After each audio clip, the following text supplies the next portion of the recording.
જય શ્રી કૃષ્ણ. પ્રિય વૈષ્ણવજનો, આજે આપણે પુષ્ટિ સત્સંગ સાગર ચેનલમાં ઉત્તરાયણ એટલે કે સંક્રાંતિ, જે મકર સંક્રાંતિ એના વિશે, શું કામે ભીષ્મે ત્યાં દિવસે દેહ છોડ્યો, સગર રાજાની કથા તથા પુષ્ટિ માર્ગીય ભાવના. પણ એ પહેલાં મકર સંક્રાંતિને દિવસે આગલે દિવસે ભોગી સંક્રાંતિ પુષ્ટિ માર્ગીય મંદિરોમાં અને વૈષ્ણવના ઘરમાં ઉજવાય છે, તો એનો શું ભાવ છે એ પહેલાં જો આપે પુષ્ટિ સત્સંગ સાગર ચેનલને સબસ્ક્રાઈબ ન કરી હોય તો સબસ્ક્રાઈબ કરો તથા અન્ય વૈષ્ણવ મિત્રોને શેર કરો, જેથી સત્સંગના નવા વિડીયોઝ તેમને સુધી પણ પહોંચી શકે. હવે મકર સંક્રાંતિને આગલે દિવસે ભોગી સંક્રાંતિ કહે છે એને, અને આ વખતે 14 જાન્યુઆરી, દર વર્ષે 14 જાન્યુઆરી મકર સંક્રાંતિ હોય, પણ આજુખલે રાતના 9 વાગે બેસે મકર સંક્રાંતિ 14 તારીખે, એટલે 15 તારીખે મકર સંક્રાંતિનો ખરેખર પુણ્યકાલ બપોરના 12 વાગ્યા લગી છે એવું જ્યોતિષ શાસ્ત્રમાં બતાવે છે. એટલે વૈષ્ણવના ઘરે અને હવેલીઓ મંદિરોમાં પણ 15 તારીખે મકર સંક્રાંતિનો ઉત્સવ ઉજવાશે. તો એ પહેલાં 14 જાન્યુઆરી ભોગી સંક્રાંતિ, જે મકર સંક્રાંતિને આગલા દિવસે પહેલે આવે છે. તો આ ભોગી સંક્રાંતિની અંદર જ્યારે મેષ સંક્રાંતિ હોય ત્યારે મંદિરોમાં પ્રભુને સત્વાની સામગ્રી ધરાવાય છે અને પ્રભુ સ્નેહથી, પ્રેમથી આ સામગ્રી અંગીકાર કરે છે. મેષ સંક્રાંતિ પ્રથમ સંક્રાંતિ છે અને મેષનો સૂર્યના પ્રથમ સૂર્ય છે મેષ રાશિનો, અને ઉષ્ણકાલનું આગમન છે. તેથી આ વેદોની રીત છે. વ્રજમાં શાંતનું કુંડ છે, એનો ભાવ છે, એટલે એ સ્થળે સોના, ચાંદી, ચોખા, અગરતો, છાણાનો સાથીઓ પૂરી અને ત્યાં સત્વાની સામગ્રી ધરાય છે. પછી બીજી સામગ્રી ધન સંક્રાંતિ.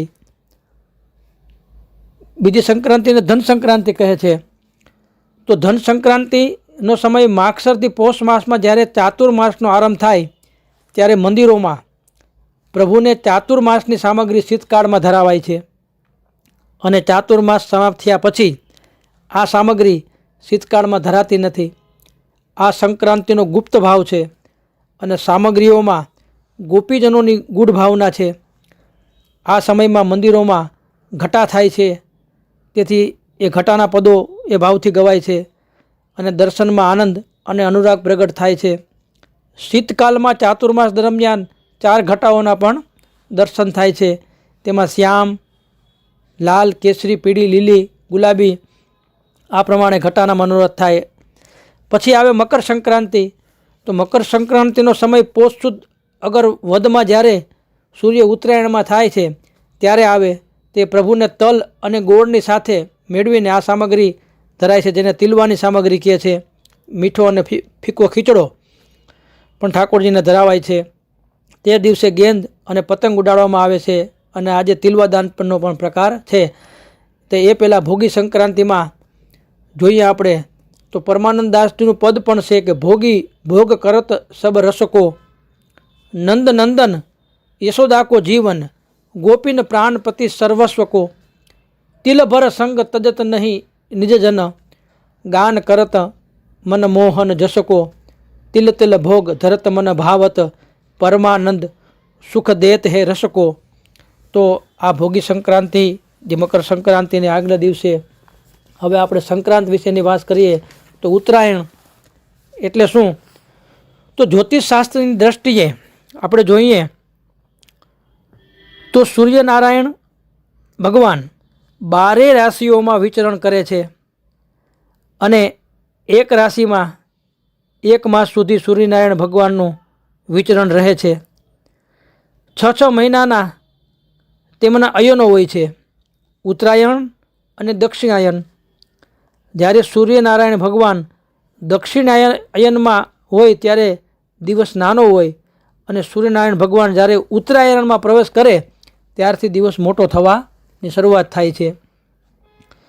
તો શાસ્ત્રની રીતે જોઈએ તો ભગવાન સૂર્યનારાયણ જ્યારે મકર રાશિમાં પ્રવેશ કરે તે સમયે દાન પુણ્યનો ખૂબ જ મહિમા હોય છે. એટલે ઉત્તરાયણનું બીજું નામ છે મકર સંક્રાંતિ. સંક્રાંતિના સમયે કરેલું દાન એ અનંત ગણું ફળ આપે છે. એમાં પણ જ્યારે સૂર્ય મકર રાશિમાં હોય ત્યારે તીર્થરાજ પ્રયાગમાં ત્રિવેણી સંગમમાં સ્નાન કરવું જોઈએ, તેનું વિશેષ ફળ પ્રાપ્ત થાય છે. ઉત્તરાયણના દિવસે કાર્યોમાં સફળતા મેળવવા માટે આદિત્ય હૃદય સ્તોત્રનો પાઠ કરવો.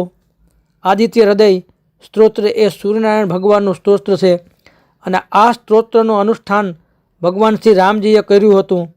એ સ્તોત્રના પ્રભાવથી ભગવાન શ્રી રામજીએ રાવણ ઉપર વિજય પ્રાપ્ત કર્યો હતો.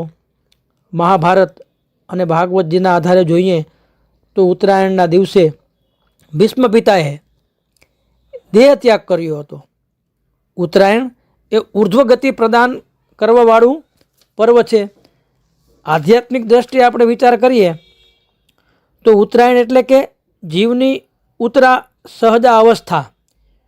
યોગના 8 અંગો છે એ જ્યારે મનુષ્યના સિદ્ધ થાય ત્યારે યોગી સમાધિ અવસ્થામાં પહોંચે, પ્રાણોને બ્રહ્મરંધ્રમાં લઈ આવી યોગ માર્ગ દ્વારા દેહનો ત્યાગ કરે છે. આ ક્રિયાને ઉત્તરાયણ વિદ્વાનો માને છે. ભીષ્મ પિતાની અંદર તો ભક્તિ પણ હતી અને યોગ પણ હતો. ઉત્તરાયણના પરમ પવિત્ર દિવસે એમને મતિ, ગતિ અને રતિ ત્રણેય ભગવાનોમાં જોડી, પ્રભુ પુરુષોત્તમ ભગવાનમાં, શ્રી દ્વારકાધીશ ભગવાનમાં જોડી અને એમનું જીવન એવું હતું કે મૃત્યુ સમયે ભગવાન દ્વારકાધીશને હાજરીમાં સમક્ષ હતા. એ ભાગવતજીના પ્રથમ સ્કંદના 9મા અધ્યાયમાં ભીષ્મ સ્તુતિ પ્રસિદ્ધ છે. ભીષ્મ પિતા પ્રભુને ગમે એવું જીવન જીવ્યા, જેની બાલ્ય અવસ્થા સુધરે એની યુવા અવસ્થા સુધરે, જેની યુવા અવસ્થા સુધરે તેનું વૃદ્ધાવસ્થા પણ સુધરે, અર્થાત તેની ઉત્તરા સહજા અવસ્થા સારી રહે, એ જ ઉત્તરાયણ. ઉત્તરાયણના સમયે લૌકિક ઉત્સવ પણ મનાવવામાં આવે છે. તેના ઘણા બધા આધ્યાત્મિક અર્થો છે. ઉત્તરાયણના દિવસે પતંગ ચગાવવાનો પણ એક ઉત્સવ આવે છે, પણ એનો આધ્યાત્મિક અર્થ એ છે કે આ જીવ છે એ પતંગ છે, પણ એ પતંગ 84 લાખ યોનિમાં ભમી ભમીને સ્થિર નથી ક્યાંય, કોઈ પણ એક એને શરણ મળતું નથી. પણ એવા સદગુરુ એટલે કે આપને તો શ્રી વલ્ભાચાર્યજી મહાપ્રભુજી રીતે આપણી દોર પકડવાવાળા એવા સદગુરુ મળ્યા છે, તો આપણી પતંગ સ્થિર થઈ છે. આનો પણ એક ભાવ છે એવો. તો આ ઉત્તરાયણના દિવસે દાન પુણ્યનું ખાસ મહત્ત્વ બતાવે છે અને જીવોની ઉર્ધ્વગતિ પામેલા સર્વ જીવો, આ માસમાં ઉર્ધ્વગતિ પામેલા સર્વ જીવો ઉર્ધ્વગતિ પ્રાપ્ત કરે છે. જે કાળે વિદાય લેનારા પરત થનારી ગતિ પામે છે, કે જે પણ યોગીજનો દેહ છોડીને પરત ન થનારી ગતિ પામે એવા 2 માર્ગો છે.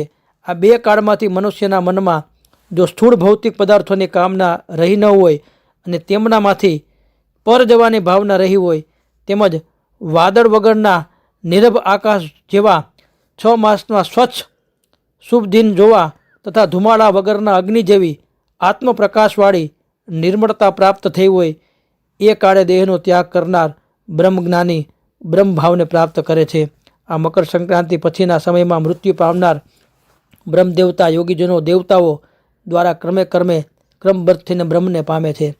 આ સિવાય આ મકર સંક્રાંતિના પાવનકારી દિને દાન પુણ્ય સત્કર્મ કરવાનો વિશેષ એક શ્લોકમાં જણાવ્યું છે કે યજ્ઞમાં, વિવાહ, સંક્રાંતિ, ગ્રહણ કે પુત્ર જન્મ પહેલાં વ્યતિપાતમાં જે દાન કરવામાં આવે છે તેનું દાન પુણ્ય અક્ષય ગણું પ્રાપ્ત હોય છે.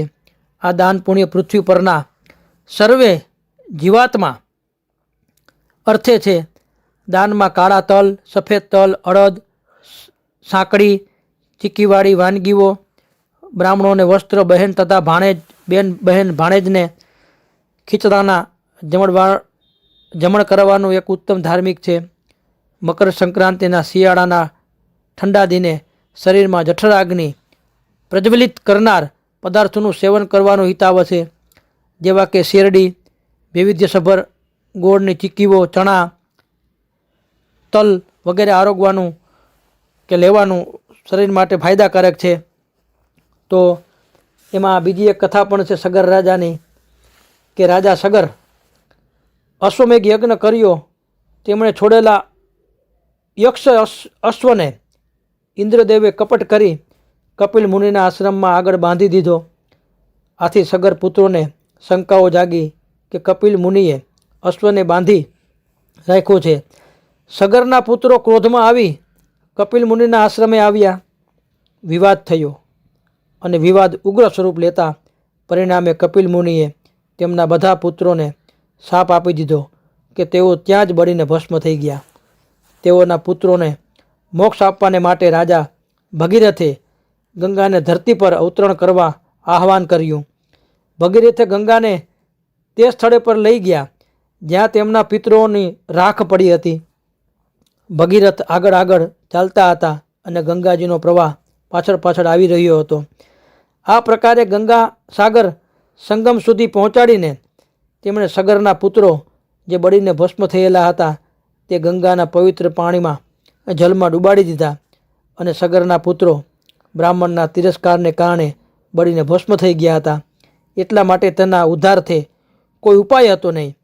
છતાં પણ માત્ર શરીરની રાખની સાથે ગંગાજળનો સ્પર્શ થવાથી તેનો બધા સ્વર્ગમાં પહોંચ્યા. શ્રીમદ ભાગવત પુરાણમાં 9મા સ્કંદમાં તેનો ઉલ્લેખ મળે છે. મોક્ષ પ્રાપ્તિના કારણે લોકો મકર સંક્રાંતિના દિવસે ગંગા સ્નાન કરવા જાય છે. આ પ્રકારે તીર્થોમાં અગ્રેસર એવા તીર્થરાજ પ્રયાગ સર્વ તીર્થોમાં શ્રેષ્ઠ છે. ગંગા યમુના તેમજ ગુપ્ત સરસ્વતીના સંગમ સ્થળે હોય તેનું વિશિષ્ટ મહત્ત્વ છે. એ અગ્રેસર છે. ઋષિમુનિઓ તેના મુક્ત કંઠે પ્રયાગની પવિત્રતાના ગુણગાન ગાયા છે. જ્ઞાન, વિદ્યા, પ્રકાશ, મુક્તિ તરફ લઈ જતા આ પ્રયાગ તીર્થ છે. સત્સંગ, ભજન, દાન જીવનમાં માનવ મુક્તિ અપાવે છે. અહીં અવિદ્યા દૂર થાય છે. તત્વજ્ઞાનનું દર્શન થાય છે. પ્રયાગના દર્શન માત્રથી મુક્તિ પ્રાપ્ત થાય છે. શેષનાગના કહેવાથી બ્રહ્માજીએ ત્રાજવામાં તોડાઈને પારખું કર્યું હતું કે પ્રયાગ સૌથી પ્રબળ તીર્થ છે. ત્યારે શેષનાગજીએ કહ્યું કે અન્ય બીજા બધા તીર્થો પ્રયાગથી ઉપજે છે, તેથી તેનું મહાત્મ્ય માત્ર વેદોમાં જ જાણવા મળે છે. પ્રયાગનું મહાત્મ્ય સમજતા જ બ્રહ્માજીએ સઘળા દેવતાઓને અહીં નિવાસ કરવાની સૂચના આપી. અહીં પાપ કરવામાં ન આવે તો અન્ય થયેલા પાપો નષ્ટ થઈ જાય છે. યજ્ઞ કરીને બ્રહ્માએ અહીં પ્રજાની ઉત્પત્તિ કરી હતી. ત્રિપુરાસુરના વધ માટે શિવજી અહીં નિવાસ કર્યો હતો. નારાયણ, ઇન્દ્ર અને ઉર્વશી વગેરે અહીં સ્નાન કર્યું હતું. ભારદ્વાજ મુનિ અહીં તપશ્ચર્યા કરી હતી. મત્સ્ય પુરાણમાં જણાવ્યા અનુસાર માર્કંડેય ઋષિએ યુધિષ્ઠિરને દર્શાવ્યું હતું કે મોહ માયાથી નિવૃત્ત માટે પ્રયાગ તીર્થ સર્વોત્તમ અને સર્વશ્રેષ્ઠ છે. કળિયુગમાં માત્ર હરિનું નામ સ્મરણ કરવાથી મુક્તિ પ્રાપ્ત થાય છે, પરંતુ આપણા શાસ્ત્રો તેમજ ધાર્મિક ગ્રંથોએ તીર્થાટનોને મુક્તિનું સાધન કહ્યું. પ્રનો અર્થ છે વિશાળ અને યાગનો શબ્દનો બોધ આપે છે. યજ્ઞ એટલે જ એ જે જગ્યાએ વિશાળ યજ્ઞ થયો છે. બ્રહ્માએ 10 વખત અશ્વમેઘ યજ્ઞ આ ભૂમિ ઉપર કર્યો. એટલા માટે આ પવિત્ર પુણ્ય સ્થળને પ્રયાગ કહે છે.